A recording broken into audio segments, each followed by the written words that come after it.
আজ আমরা আপ্লুত যে আজ এই মুহূর্তে দাঁড়িয়ে আমরা আপনাদের সাথে কথা বলতে পারছি। মাঝখানে আওয়ামী ফ্যাসিবাদের যে দীর্ঘ সময়, সেই সময়ে আমরা যারা লড়াই সংগ্রামে আমাদের সর্বোচ্চ দিয়ে লড়েছি, যারা অভ্যুত্থানের পরে কোন পদ পদবীর লোভে বিকিয়ে যায়নি, যারা এখন এই ইন্টারিম গভর্নমেন্টের যে অনাচার অভিযান, সেই অনাচার অভিযানের বিরুদ্ধেও আমাদের কণ্ঠস্বর জারি রেখেছি, সেই রকম অনেক মানুষ যারা কেউ কেউ বিভিন্ন সাংগঠনিক কাঠামোর অংশ, যারা অনেকে সাংগঠনিক কাঠামোর অংশ না, এরকম মানুষজনকে সমন্বিত করে আমরা একটি প্যানেল তৈরি করতে সক্ষম হয়েছি। আপনারা অনেকেই ভুলবশত এই প্যানেলটিকে গণতান্ত্রিক ছাত্র জোটের প্যানেল বা বামপন্থীদের প্যানেল বলে অভিহিত করছেন, যা সত্য নয়। এটি অবশ্যই গণতান্ত্রিক ছাত্র জোটেরও প্যানেল, কিন্তু এই প্যানেলটি শুধুমাত্র গণতান্ত্রিক ছাত্র জোটের প্যানেল নয়। এই প্যানেলে আপনারা জানেন আমাদের পাশে সহসভাপতি পদে নির্বাচন করবেন তিনি আপা, যিনি দীর্ঘদিন স্বতন্ত্র ভাবে শেখ হাসিনার যে রেজিম, সেই রেজিমের বিরুদ্ধে বলিষ্ঠ কণ্ঠস্বর রেখেছেন। আজ যখন ডক্টর মোহাম্মদ ইউনূসের নেতৃত্বে সারা দেশে এক ধরনের নতুন স্বৈরাচার কায়েম হচ্ছে, আজ যখন আমরা দেখতে পাচ্ছি ছাত্রলীগ প্রশাসনের জায়গায় একটা শিবির প্রশাসন বিশ্ববিদ্যালয়কে কবজা করেছে, তখন ইমি আপার মতো একজন মানুষ, যিনি কিনা দুইটি রেজিমের সময় তার প্রতিবাদী ভূমিকা অব্যাহত রেখেছেন, তিনি আমাদের সঙ্গে সহসভাপতি হিসেবে রয়েছেন।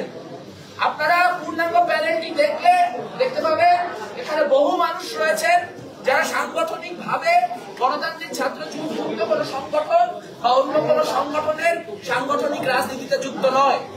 আমাদের কমন ব্যারিয়ারটি ছিল এই যে যারা আমরা ৭১ ও ২৪ উভয় গণহত্যার ব্যাপারে সিরিয়াস এবং ৭১ ও ২৪-এর গণহত্যাকারীদের ঘৃণা ভরে প্রত্যাখ্যান করে যারা একটা গণতান্ত্রিক বাংলাদেশ নির্মাণের যে লড়াই, সেই নির্মাণের লড়াইয়ের অংশীজন হতে চাই, তাদের সবার সমন্বিত প্যানেল হিসেবে আজ আমরা আত্মপ্রকাশ করছি। আমাদের প্যানেলের যে নাম, সে নাম এখনো আমরা চূড়ান্ত করিনি। আমরা আগামীকালকে নাম চূড়ান্ত করার আগে আপনারা গণমাধ্যমে যারা আছেন এবং আপনাদের মাধ্যমে সারা দেশের মানুষ যারা দেখছেন, তাদের প্রতিও আহ্বান থাকবে আপনারাও নাম সাজেস্ট করতে পারেন। কারণ এই প্যানেল অন্য প্যানেলগুলির মতো কোন একক সংগঠনের, কোন একক মতাদর্শের প্যানেল নয়, বরং বাংলাদেশের গণতান্ত্রিক লড়াইকে যারা দীর্ঘদিন ধরে রেখেছে, যারা সমন্বিত ভাবে দীর্ঘদিন প্রতিরোধের যে স্পিরিট সেটি ধারণ করে রেজিস্ট্যান্সের কাজ করে এসেছেন, সেই প্রতিরোধকারীরা আজ আমরা সমন্বিত হয়েছি। ঢাকা বিশ্ববিদ্যালয়ের শিক্ষার্থীদের প্রতি আমাদের উদাত্ত আহ্বান থাকবে যে জয়েন দ্য রেজিস্ট্যান্স। এই প্রতিরোধের অংশ আপনিও, এই প্রতিরোধের অংশ হিসেবে আপনারা আমাদের সাথে সংযুক্ত সম্পৃক্ত হন, আমাদের প্যানেলকে জয়যুক্ত করুন। আমরা আগামীকালকে আমাদের প্যানেলে যে বিশদ বিবরণ প্রত্যেকটি পদ সেগুলি বলবো।